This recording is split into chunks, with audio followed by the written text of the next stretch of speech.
Unaware his wife was negotiating a multi-billion-dollar merger deal with his boss, he served her divorce papers in the kitchen, the office meeting that followed. He didn't just end his marriage in the kitchen, he humiliated it.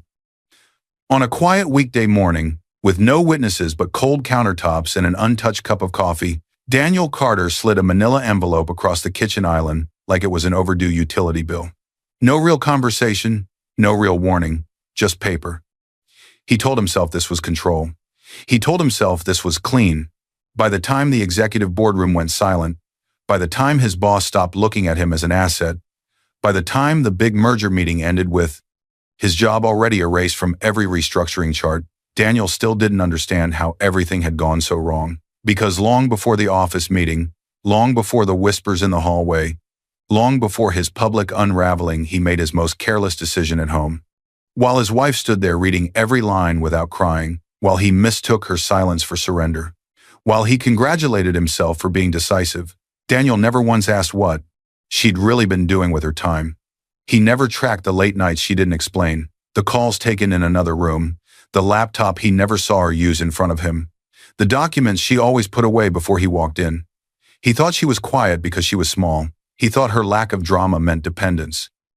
He thought the real power in their house lived where he stood. What he didn't know, what he never bothered to suspect, was that the same woman he had just served divorce papers to in their kitchen was finalizing a multi-billion-dollar merger with the leadership team his boss answered to every morning, disclosed to the board, ring-fenced by lawyers, structured so carefully that even her own husband was walled off from the details. What followed for Daniel wasn't a screaming match. It wasn't begging. It wasn't movie-style revenge. It was an office meeting he wasn't prepared for. A room he thought he was finally important enough to sit in, a silence far more dangerous than anger. Because when the truth finally surfaced, when he saw who had actually been shaping the room he worshipped, it didn't just shock him, it ended him. Dear viewers, thanks for being here. If you're watching without subscribing, it's like watching someone's work in the background and assuming it doesn't matter. When you subscribe, you stand with everyone who was underestimated, dismissed, and betrayed, yet chose strategy, patience, and proof over noise instead of shouting at the wrong people. The envelope hit the counter with a sharp slap. Evelyn Carter didn't flinch, but the sound cut through the room like a warning shot. Daniel Carter stood on the other side of the kitchen island, suit already on, tie knotted too tight. 38. A rising mid-level executive at Helix Freight and Manufacturing. He wore the same expression he used in tense meetings, chin raised just a little higher than the situation required. In his head, this was a necessary pivot. In reality, he already had one foot out the door. Evelyn, 35, watched him. She wasn't frozen. She was taking inventory. She had learned years ago how to look smaller than she was, not because she lacked presence, but because powerful people revealed more when they thought you weren't a threat. Long before she was anyone's wife, she'd sat in rooms where the loudest voice lost first. Her father, a meticulous private investor, rarely said, "I love you," but he did say, "Read the contract again." He taught her to study deals before stories, to listen longer than she spoke, and to treat every signature like a loaded weapon. When he died, she didn't inherit a company.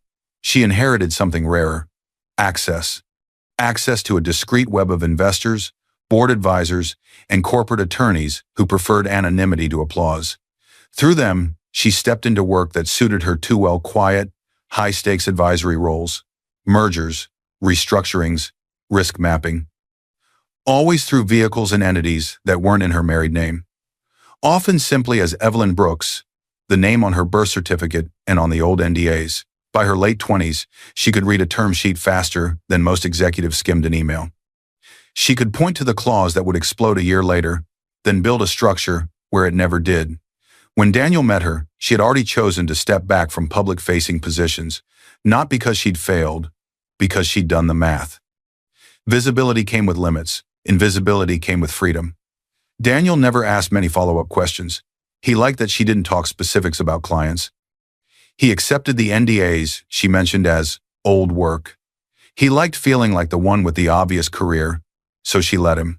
Now, in their kitchen, Daniel watched her like she was part of the house reliable infrastructure. The person who made sure there was food, that bills got paid, that his shirts came back from the cleaners on time. What he didn't notice was how her eyes moved. the micro-pause when he said, "This doesn't have to be complicated," the way his left hand tightened when he pushed the envelope forward. How the envelope itself sat just out of her easy reach, like a dare. "Evelyn," he said, clearing his throat, "you should read it." Her wedding ring caught the light as she rested her hand on the counter. Order mattered to her not because she was rigid, but because disorder exposed people before they were ready to speak. Daniel mistook her stillness for shock. "I've already spoken to a lawyer," he continued, voice careful, rehearsed. "This doesn't have to be complicated or ugly. We can do this like adults." She finally picked up the envelope. The law firm logo in the corner was one she recognized from industry gossip. Efficient, aggressive in negotiations, less impressive in subtle detail. The kind of place corporations use for quick fixes, not intricate strategy.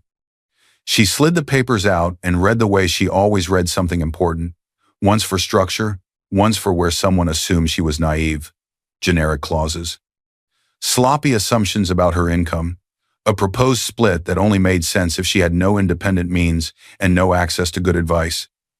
He thought this was clean. In the background, a financial news channel muttered about corporate restructurings and minority control clauses. A graphic flashed across the screen with a headline that was technically wrong. Daniel scoffed, half listening. "They don't even understand how minority control clauses really work. They're protective, not decorative," Evelyn said automatically, eyes still on the wording about assets. He blinked. "Since when do you know that stuff?" "Since always," she said quietly. He laughed it off. "You've been watching too many documentaries." She let the moment pass. There was no point correcting his memory. He'd never chosen to store those details anyway. An hour later, he left for work convinced he had handled it. That night, long after his footsteps faded down the hall and his breathing evened into sleep, Evelyn stood alone in the small room he called storage. To him, it was junk. Old boxes, out-of-season clothes, a file cabinet he never opened. To her, it was containment. She moved a stack of photo albums, unlocked the bottom drawer, and pulled out a slim, matte laptop, hers, never shared, no stickers, no brand new shine, just a practiced kind of anonymity. Inside the drawer was also a plain folder, labeled only with a date from 18 months earlier and a code name, Project Northbridge. No company logo, no flashy branding. Just a thick non-disclosure agreement and the sparse notes she allowed herself to keep at home. She powered on the laptop. The screen glowed softly in the dark as she passed through two-factor authentication and a hardware key Daniel didn't even know existed. Merger dashboard status. 92% complete. Two logos appeared side by side. On the left, the holding group that had hired her as a confidential advisor. On the right, the blue and steel emblem she saw on Daniel's work badge every morning. Helix Freight and Manufacturing. Evelyn exhaled. Not in panic, not in relief, in control. When the holding group had retained her, she had disclosed everything. Her marriage, Daniel's employer, his title, his lack of decision-making authority at the levels that mattered for this deal. The board had documented her conflict of interest statement. Her role was limited to structure, value, and risk, not to individual employment outcomes or compensation tables. She was ring-fenced away from anything that touched Daniel personally. On paper, there was no conflict. In her kitchen, he had just made it intimate. She checked the latest notes, regulatory clearances, revised valuations, board meeting dates. The final integration briefing was locked in. She closed the laptop and stood in the stillness, listening to the muffled sound of Daniel turning in his sleep down the hall. Soon, she would say very little in a room that mattered far more than this kitchen. And the room where Daniel felt safest at work would no longer have a chair with his name on it. Years before the envelope, before Project Northbridge, before Lauren, the front door slammed hard enough that the frame rattled. Daniel stormed into the living room, tie loosened, face flushed with the kind of anger that comes from fear. "I'm done," he snapped, pacing. "They're setting me up to fail. The supplier pulled out and now it's all on me. They're saying I signed off on bad terms." His briefcase hit the floor. Papers slid out, printed contracts, decks, half-scribbled notes. His phone buzzed on the table. He ignored it, like the sound itself was an accusation. Evelyn looked up from the couch. Not startled, not annoyed, present. This was the version of Daniel the office rarely saw, the one before he'd learned to perform competence. She shifted to the floor beside the scattered documents, crossing her legs. "What exactly are they blaming you for?" she asked. He rubbed his forehead. "The whole contract. They say I greenlit a risk that killed the project. If this sticks, I'm done." "What did you actually approve?" she asked, reaching for the top page. "Standard stuff," he said, defensive. "Everyone signs those internal approvals." Evelyn started reading. She always did the first pass silently. Clause by clause, she watched the architecture take shape. Risk pushed downward. Accountability blurred. Language that sounded harmless unless you knew where it diverted responsibility. She saw the trap in under a minute. "You didn't fail," she said. "You were positioned to absorb blame if anything went wrong." He stared. "How do you know that?" She hesitated. Not because she didn't know the answer, but because they'd never really laid out her world in his language. "I used to help build deals like this," she said. "This kind of wording doesn't happen by accident." They stayed on the floor until midnight, dissecting the contract. She flagged phrases that looked harmless but shifted liability. She drafted questions that forced clarity instead of emotion. She suggested emails he could send that didn't accuse anyone, but clearly documented what he'd actually approved. "Keep copies of everything," she said as she stacked the pages in order. "Emails, meeting notes, screenshots if you have to." "You worry too much," he said, trying to smile. "It's just work." To him, she was being supportive. To her, she was installing airbags. By the end of the week, Daniel still had his job. By the end of the month, people were calling him resilient under pressure. He told colleagues he'd fought for clarity. He never mentioned Evelyn. Someone did notice, though. A few months later, his mother, Margaret Carter, sat at their dining table while Daniel took a call in the bedroom. Evelyn was surrounded by neatly arranged piles of paper. "You're the reason my son stands upright," Margaret said, watching her. Evelyn looked up, startled. "I just organize things." Margaret shook her head. "No, he thinks strength is loud. You understand that it's quiet and prepared." Evelyn smiled politely, but inside she stored the observation away with everything else. Over the years, the pattern repeated. A crisis at work. Daniel came home with a stack of documents and a tight jaw. Evelyn read, translated, and turned chaos into a plan. Sometimes it was a supplier issue. Sometimes a compliance scare. Sometimes a manager trying to shift blame. Each time, she mapped who moved, which kind of risk where. She learned her husband's company like someone studying a system, not just sympathizing with a person. From Daniel's point of view, he had a wife who calmed him down and helped him think straight. From Evelyn's point of view, she could see clearly how quickly the same executives praising him would sacrifice him if a bigger deal required it. Much later, when he would sit in a bar with another woman telling him he was meant for more, he would feel newly understood. And Evelyn, quiet, watching, no longer cushioning every fall, would recognize the pattern instantly. The difference was that this time, she would not sprint ahead to catch him. She would simply step out from under where he insisted on standing. The first time Lauren Mills stepped into Daniel's space, it looked accidental. Outside the elevator on the 12th floor, she turned a corner too fast. They almost collided. Her hands shot out, fingers resting on his forearm, just long enough to steady herself and to hold his eyes. "Daniel, right?" she asked, like she already knew the answer. He nodded, thrown off more by her certainty than by the nearly dropped coffee. Lauren was 31, sharp angles and sharper timing. Her suits always looked a notch more considered than everyone else's. She worked in strategic development, 2 floors above him, close enough to executive decks to see outlines of big plans, far enough that she still had to prove she belonged. At first it was nothing. Compliments on his data slides, casual questions in cross-functional meetings. "We should grab coffee sometime," tossed over her shoulder as she left a conference room. At home, he mentioned her in passing. "Lauren from upstairs," he said one evening as he loosened his tie. "She's seriously sharp." Evelyn rinsed a mug. "Sharp people move things forward," she replied, then quieter. "They also cut." Daniel didn't notice the second part. He was already scrolling an email Lauren had just sent, praising a point he'd made in a meeting no one else had reacted to. Coffee chats turned into regular check-ins. "Where do you actually want to be in 5 years?" Lauren asked him once, notebook open, pen spinning between her fingers. "I don't know," he admitted. "Director, maybe. VP if I'm lucky. I've been doing the work, but I'm not in their rooms yet." "Exactly," she said. You're functioning above your pay grade without the title. That's their advantage, not yours. The sentence wrapped itself around his ego like a warm jacket. She dropped hints about things he hadn't heard about yet. There's something big moving, she said one afternoon, voice lower in the company cafe. Board's been meeting off-cycle. Strategy is uploading decks to restricted folders. This isn't just reforecasting. This is merger territory. Then why don't I know anything? He asked. She shrugged. Because they still see you as middle, useful, not critical. For now, dug into something restless inside him. Over the next months, their boundaries slid. Messages came later in the evening. Jokes edged personal. She remembered small things he'd said about feeling overlooked. Does your wife work? Lauren asked one night after a networking event as they lingered by the hotel bar. She does consulting, Daniel said. Old clients. Private stuff.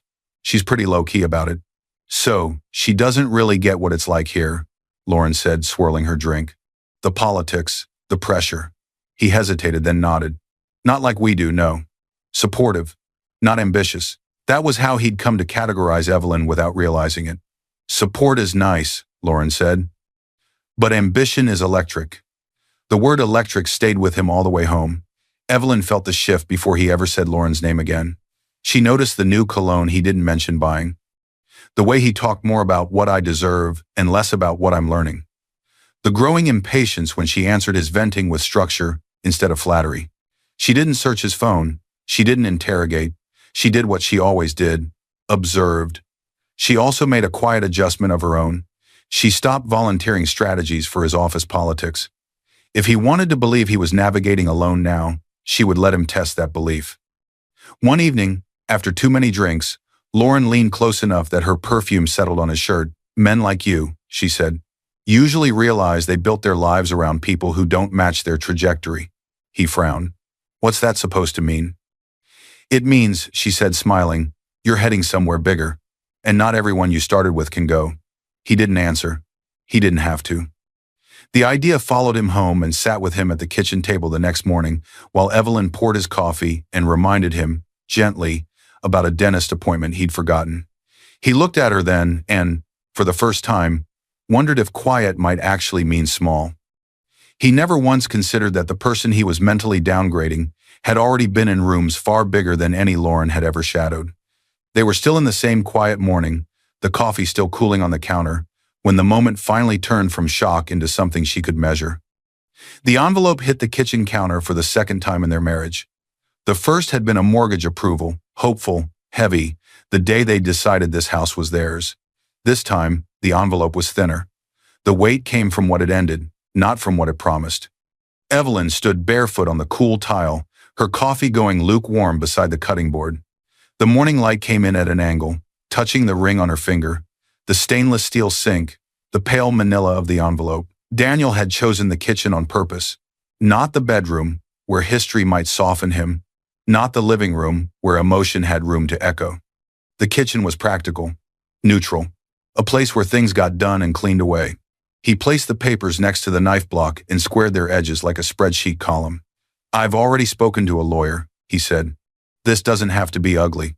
The lawyer had been recommended by a senior colleague, someone Lauren knew, someone he wanted to impress.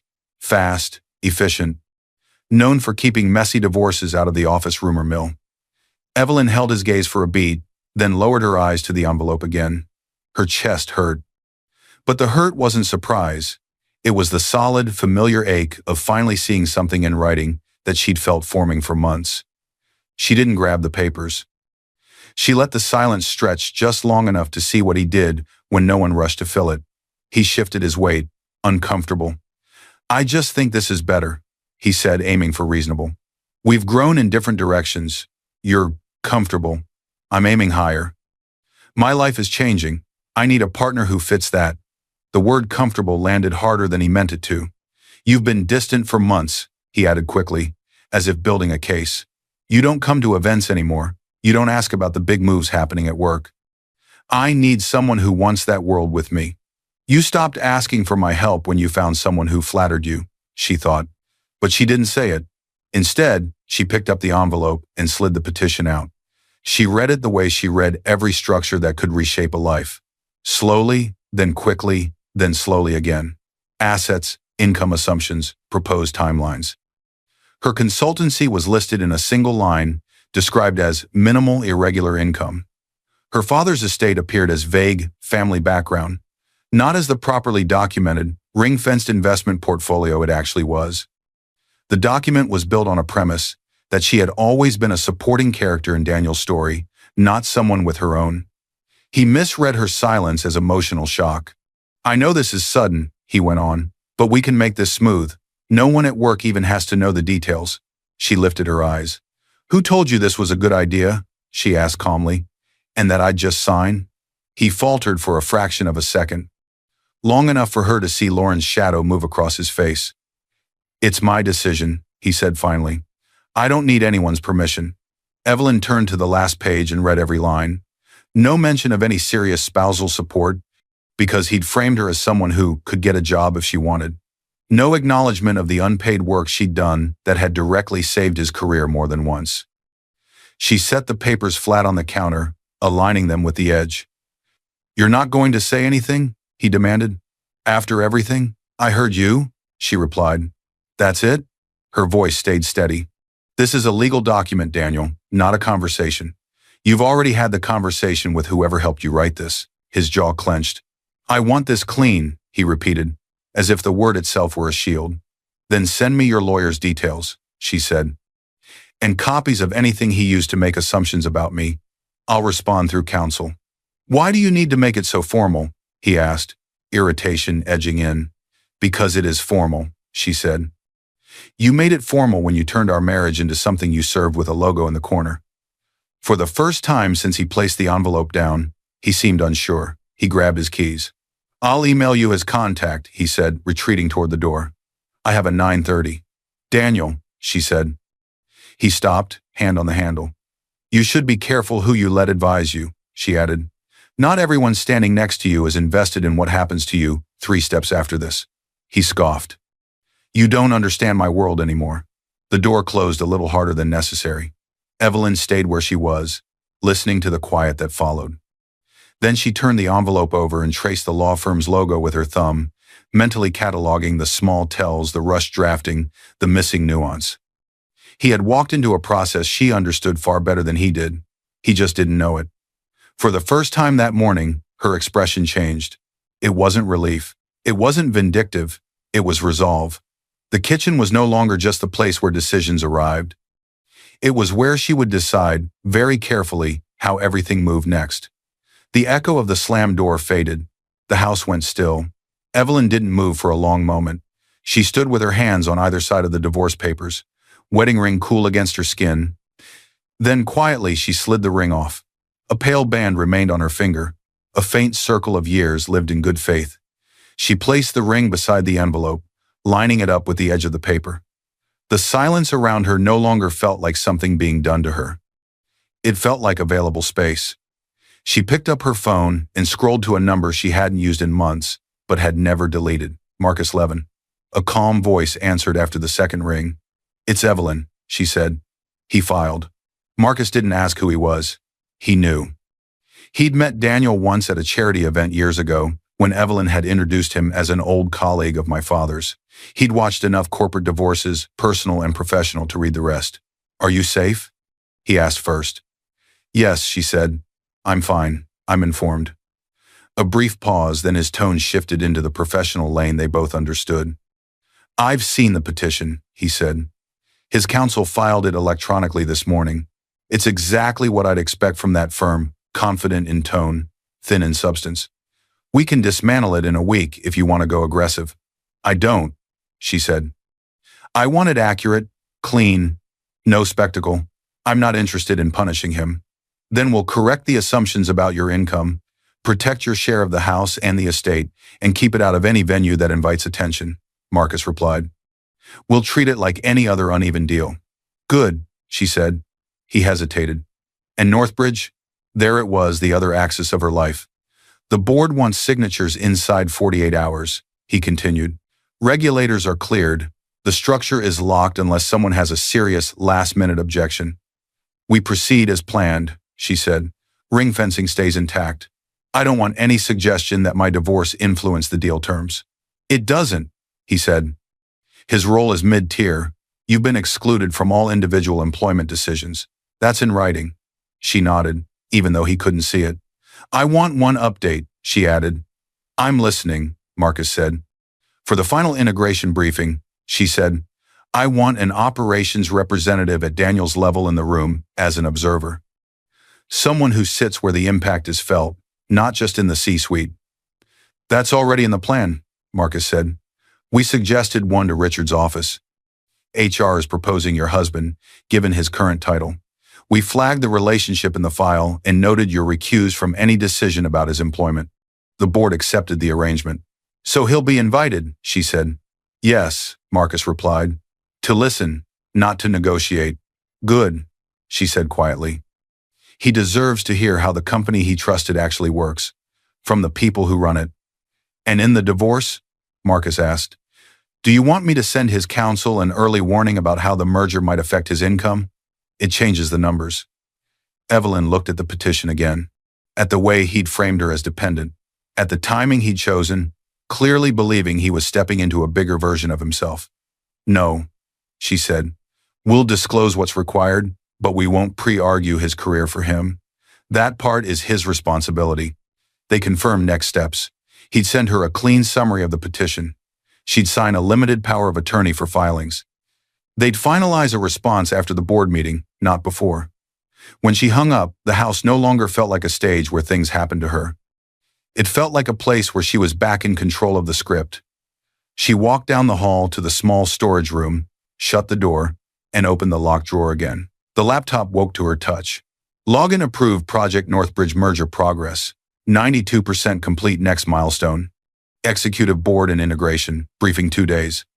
She opened the attendee overview Marcus had mentioned. Board members, senior executives, external counsel, strategic development.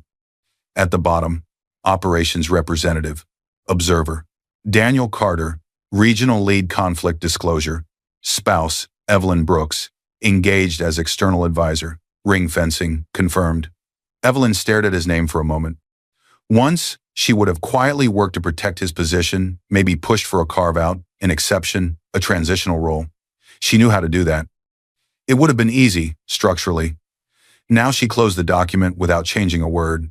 His division was bloated. The model worked better without that layer. That was objective reality, not personal judgment. He had chosen to turn their marriage into an item on a legal docket. She was choosing to stop bending the rest of her life around his blind spots. She powered down the laptop, returned it to the drawer, and locked it. Back in the kitchen, she slid the divorce papers into a folder of her own, not to hide them, but to file them in the right category. One process among many, not the center of her existence. Somewhere across town, Daniel sat in a bar, rehearsing the story he'd tell. How he was finally taking charge, how his life was about to level up, how a big move at work might finally prove everyone had underestimated him. He thought this was the day he took control. Evelyn rinsed her cold coffee down the sink, washed the mug, and set it upside down to dry. For the first time in a long time, she wasn't standing behind him, patching the cracks in his story. She was standing on her own side of the table, ready for a boardroom he didn't even know she had built. Daniel Carter laughed as the revolving doors of Helix Freight and Manufacturing spun him out onto the street. The sound startled even him too loud, too sharp for the tightness in his chest, but it made a good story in his head. A man finally shaking off the weight of a marriage that didn't fit anymore. Divorce papers served, hard part done, trajectory fixed. That was the story he chose. He checked his reflection in the lobby glass, a mid-level operations lead in a well-cut suit, 38, ambitious, with just enough tired around the eyes to signal he'd put in the years. He straightened his tie and turned toward the bar across the street. Lauren Mills was already inside. She sat in a booth near the back, where the noise from the TVs turned into a comfortable hum. Her phone lay face down beside her drink, a small signal he'd learned to interpret as, "You have my attention for now." When he slid into the seat opposite, she studied his face before speaking. "So," she said, raising her glass slightly. "You did it?" "Yeah," he exhaled, forcing a smile. "I served her this morning." "How'd she take it?" Lauren asked. "Casual, but watching closely." "Better than I expected," he said. Too well, actually. No crying, no yelling. She just read the papers. He tried to make it sound like a criticism, but underneath there was something like unease. Lauren's mouth twitched. People freeze when they lose the thing that made them feel secure, she said. She'll probably fall apart later. He nodded, letting himself accept that version. It was cleaner than the truth that he had no idea what she would do. She changed gears smoothly.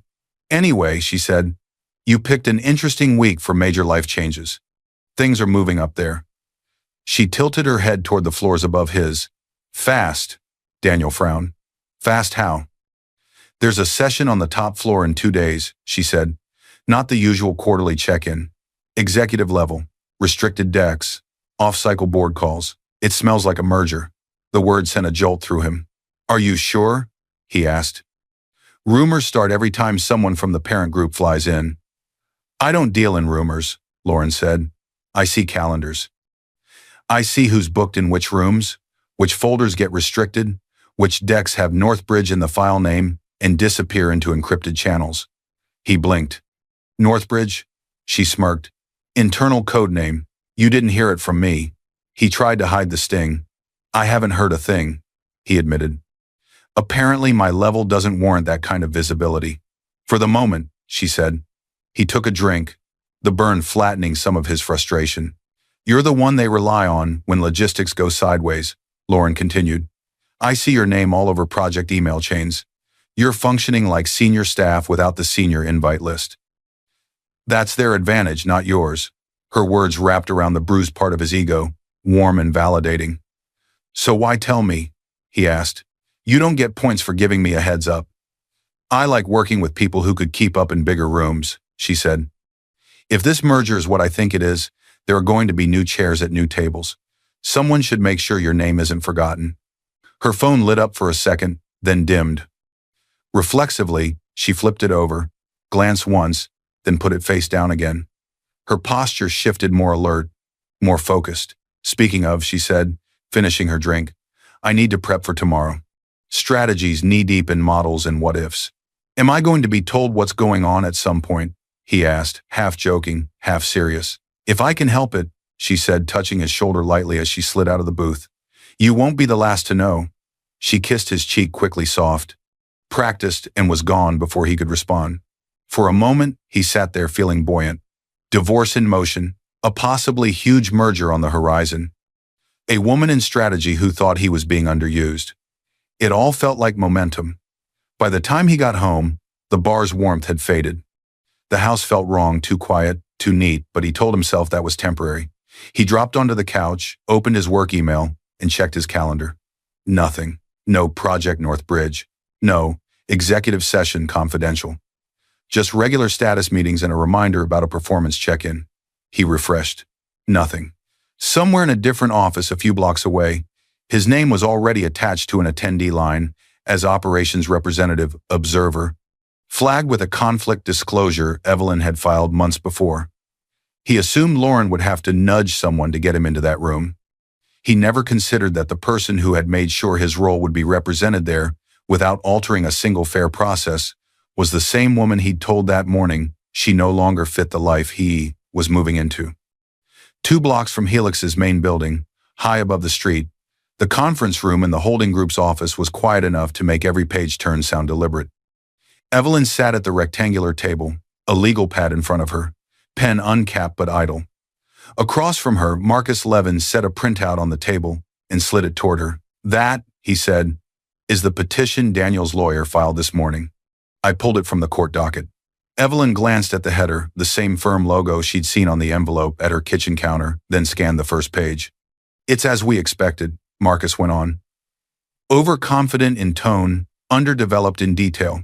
Income assumptions about you are wrong by a wide margin. Property division is skewed. Nothing we can't fix. I don't want a spectacle, Evelyn said.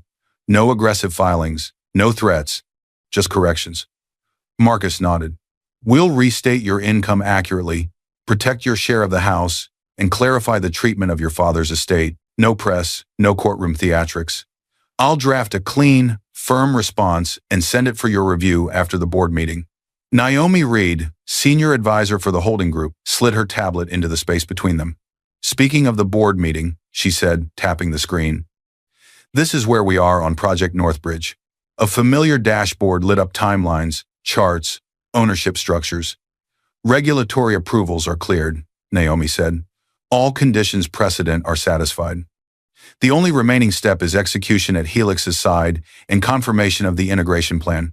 She swiped to a page outlining the post-merger organization. The new operations structure removes the mid-level regional management tier, she said. You can see here, she zoomed. This layer has been absorbing responsibility without having real strategic authority. We've preserved frontline supervision and senior oversight.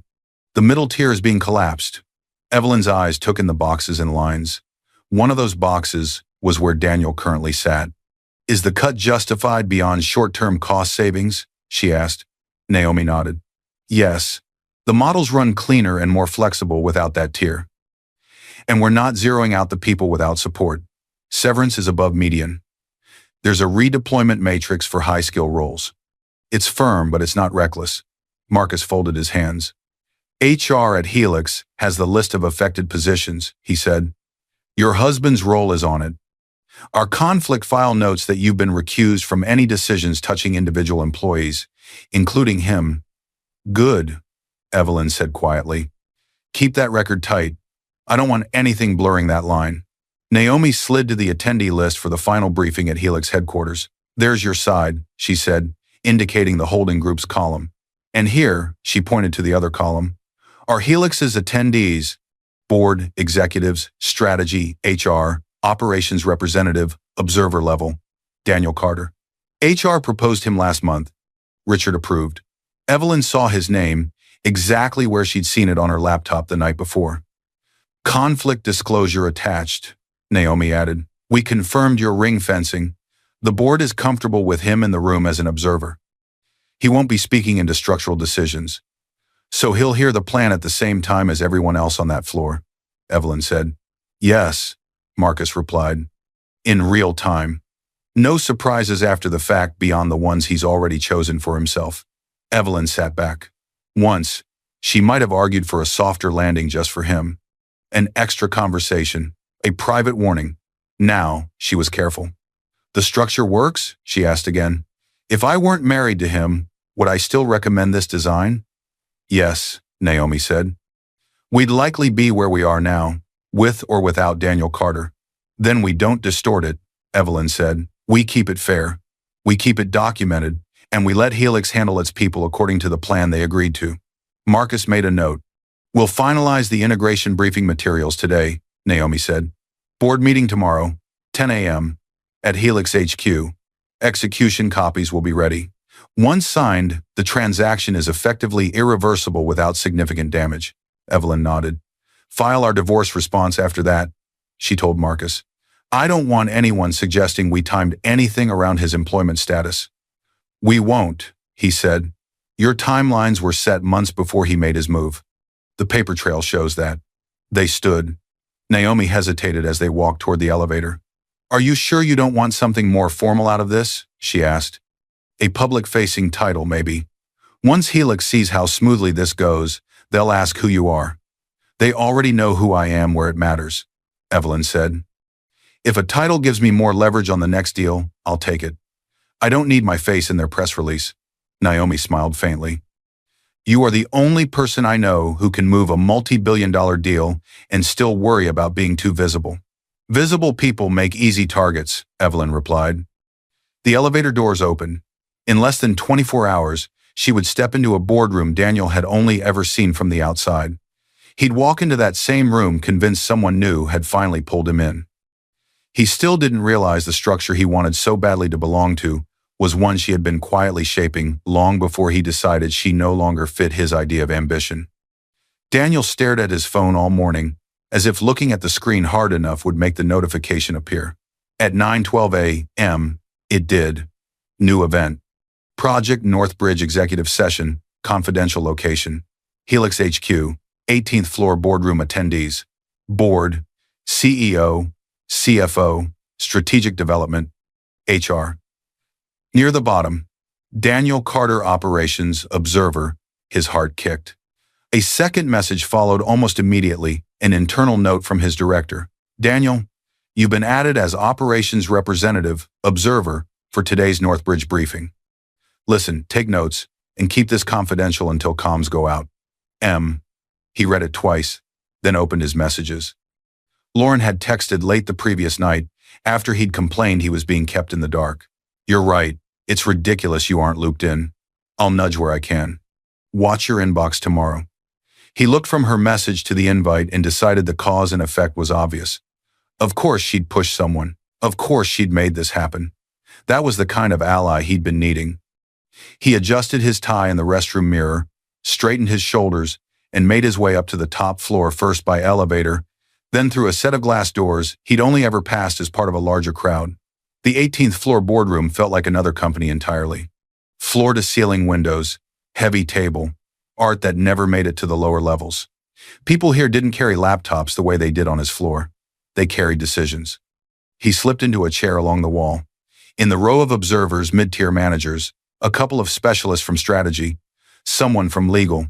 Lauren sat at the table itself, a few seats down from the CFO, notebook open, expression focused. She looked back just long enough to give him a small, quick smile, then turned toward the head of the table as if she'd been there all along. Good morning, said Richard Hale, Helix's CEO, from his seat at the end of the table. The room quieted almost instantly. We'll begin as soon as our external lead advisor arrives. External. Daniel had assumed this would be mostly Richard and the CFO talking through slides. Maybe someone from the parent company dialed in. The door opened. For a second, Daniel's brain refused to make sense of what his eyes saw. Evelyn walked in, not in jeans and a soft sweater, not barefoot in their kitchen, but in a dark, tailored suit he didn't recognize, hair pulled back cleanly, a slim folio in her hand. A visitor badge clipped at her waist read, E. Brooks, Strategic Advisor, External, Brooks, her maiden name. She didn't look at him. Richard stood enough to acknowledge her. Thank you for joining us, Miss Brooks, he said, and for your work getting us to this stage. Of course, Evelyn replied, taking the seat beside him, with the familiarity of someone who'd been in that room many times before. Her voice was the same one that had asked him if he wanted more coffee that morning he'd decided to end their marriage. The context was completely different. Daniel's pulse roared in his ears. Lauren's pen hovered over her notebook. She went perfectly still. Richard gestured toward Evelyn. If you'll walk us through the final structure, he said. Evelyn opened her folio.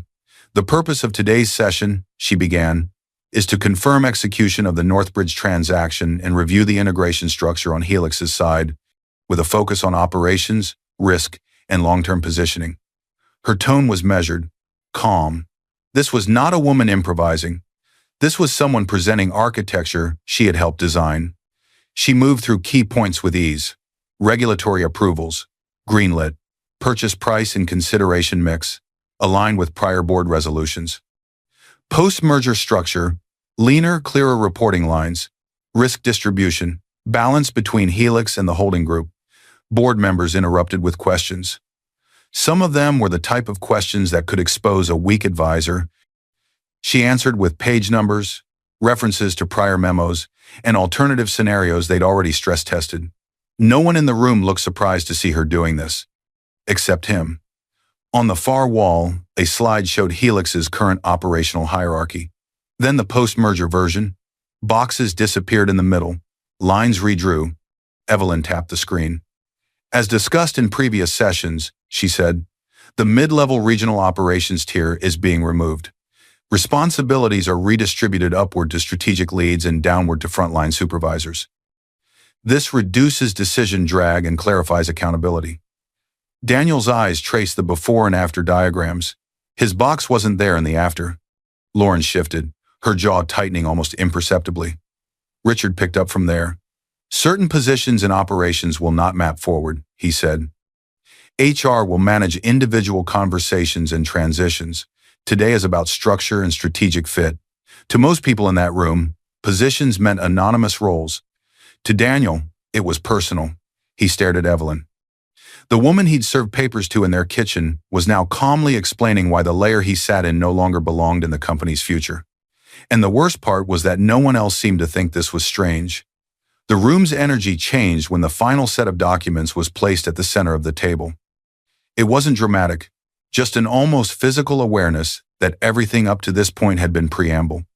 Richard rested a hand on the folder. "If there are no further questions on structure or risk," he said, "we'll proceed to execution." A board member cleared her throat. "Just one," she said. "Are we comfortable we've handled the people side responsibly, particularly in operations?" Evelyn answered before Richard could. "The redundancy is structural, not personal," she said. "We've benchmarked severance above industry median. HR has a redeployment matrix for roles with transferable skills. We've been explicit in all internal documentation that this is about eliminating a dysfunctional layer, not punishing individuals." She flipped to a back page and tapped it lightly. "Mid-level regional operations was absorbing accountability without clear authority," she added. "That's bad design. This corrects it." Daniel felt the words land in his chest. "That's my layer." He felt his chair scrape against the floor before he realized he'd stood up. "Excuse me," he said. Every head turned. "This redundant layer you're talking about," he said, gesturing toward the slide. "That's me. That's my team.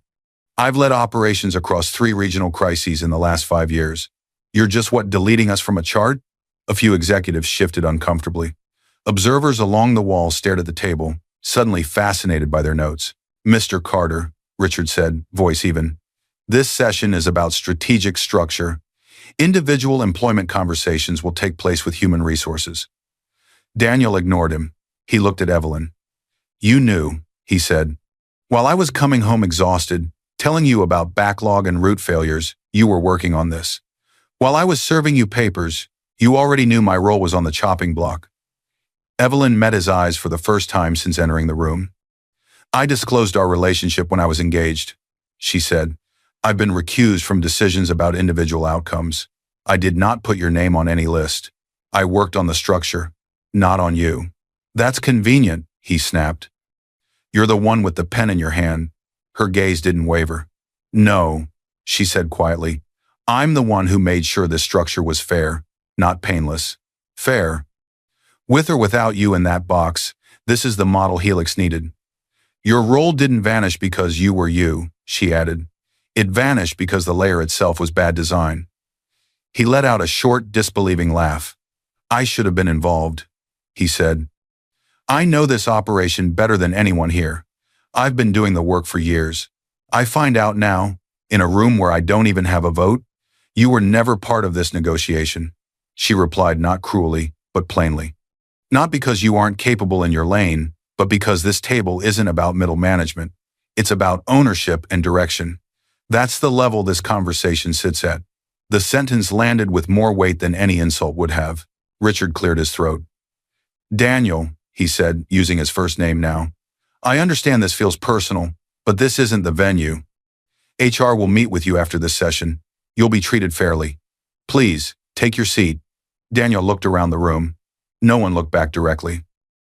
Not Lauren, who was now studying her notebook like it could shield her from being associated with him. Not his director, who stared straight ahead. For the first time, Daniel felt how very small his chair at the edge of the room really was. He sat down. Richard opened the folder. "Helix Freight and Manufacturing. Northbridge Transaction Execution Copy," he read. He signed on the designated line, then slid the folder to the next board member. One by one, pens scratched across paper. When the folder reached Evelyn, she picked up her pen. Her hand was steady. She signed, Evelyn Brooks, the name he hadn't heard in years, the name on all the NDAs he'd never asked about. The line she signed on made the merger binding, the new structure real, and his redundancy more than a rumor in a hallway. When the last signature was in place, Richard closed the folder with a soft thud. "It's done," he said. He turned to Evelyn. "On behalf of the board, thank you," he added. "Your work on Northbridge has been exemplary. We look forward to continuing the relationship on integration." "Thank you," she said. Chairs slid back. Side conversations started. People filed out, already talking about communication plans, press statements, and integration teams. Lauren gathered her notebook quickly. She didn't touch his arm. She didn't say, "I'll fix this." She didn't even meet his eyes. She slipped out with a small nod to someone from strategy and was gone. Richard paused by Daniel's chair. HR will reach out within the hour, he said. You'll be offered a competitive severance and support. Take what you've built here and use it well. This is about where the company needed to go, not about you as a person. Then he walked away. The boardroom emptied. Daniel stayed seated. He stared at the space Evelyn's chair had occupied, the neat folder that was now tucked under the arm of someone from legal. The divorce papers in his kitchen were just one kind of signature. This was another. He realized, slowly and painfully, that he wasn't being cut out in a single, dramatic moment. He'd been moving toward this for a long time, through every contract he never bothered to understand, every structure he assumed someone else would explain, every time he'd preferred validation over truth, and the person who had understood how all of it actually worked was the same one he decided he'd outgrown.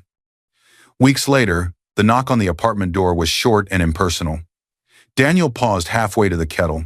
The one bedroom still smelled like fresh paint and cardboard. It didn't feel like a home. It felt like a waiting room. Another knock. He opened the door. A courier stood there with a tablet and a thin envelope.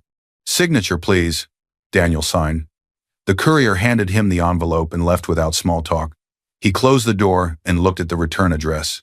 Family Court, case number he recognized. He opened it. Final decree of divorce. No drama. No embossed flair. Just paper and stamps, documenting in precise legal language what had already been true in practice. He dropped it on the coffee table and sat down. His phone buzzed beside him, screen lighting up with a calendar reminder from days earlier. Transition meeting human resources. He'd already had it. Neutral conference room. HR representative. A manager from 2 levels up sitting stiffly, reading from a script. We appreciate your contributions, Daniel, they'd said. Under the Northbridge integration, your position is being made redundant. This isn't about your performance. It's about the new structure.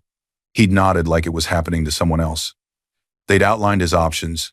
Severance package, outplacement services, a list of roles in other regions he could apply for, none at his previous level.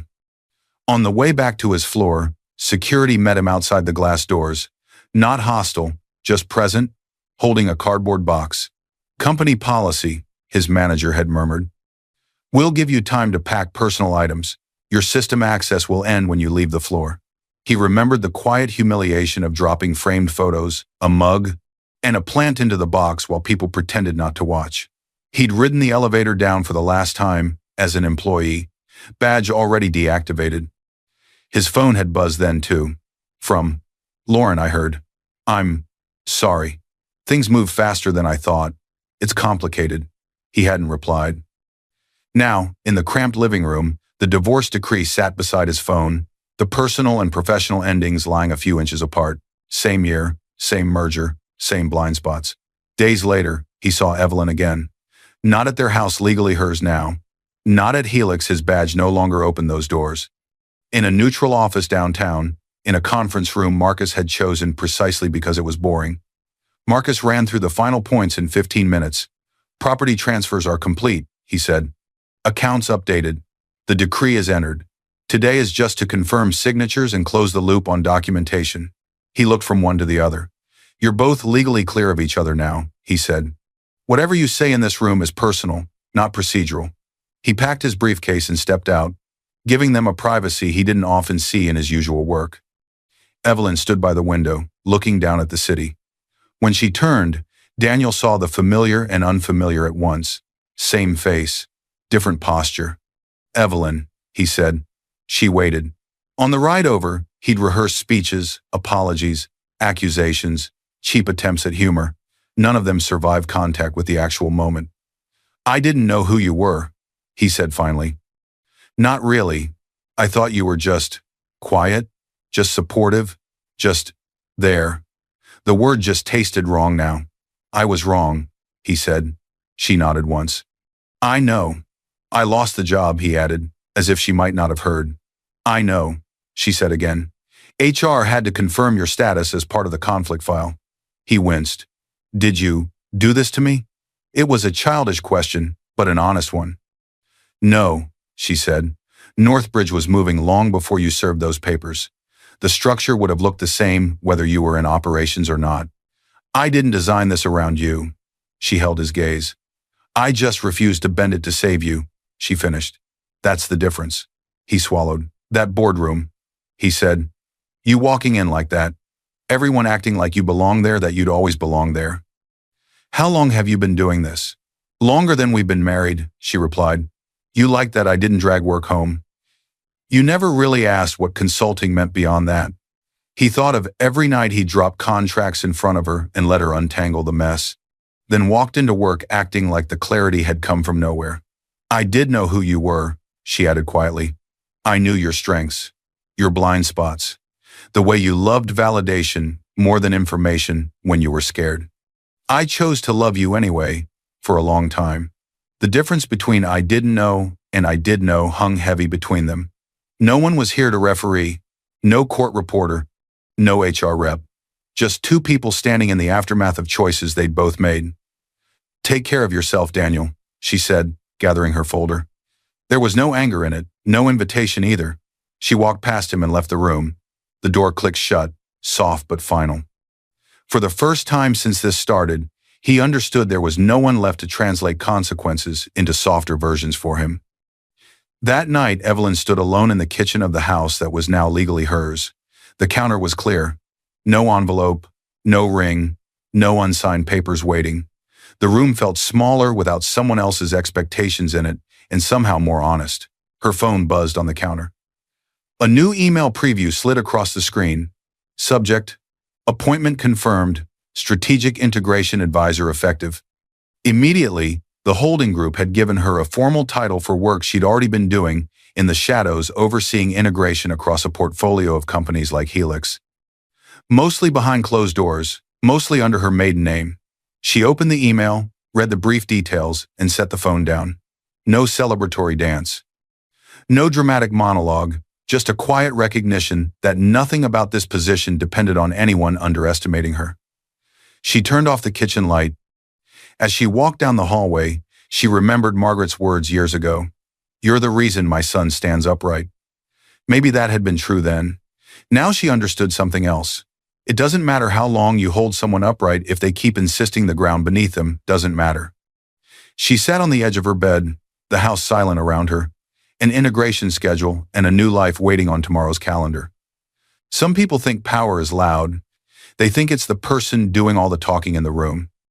But the most dangerous thing you can do is underestimate the quiet person who loved you, who learned exactly how that room works, and who finally stepped out of the job of protecting you from it. The screen fades to black. And if you're still watching, the storyteller's voice returns. Don't forget, watching someone's work in the background and assuming it doesn't matter is exactly how people like Daniel lose everything. Like, share, and comment the lesson that hit you the hardest. Tell me where you're watching from in the comments below, and I'll see you in my next video.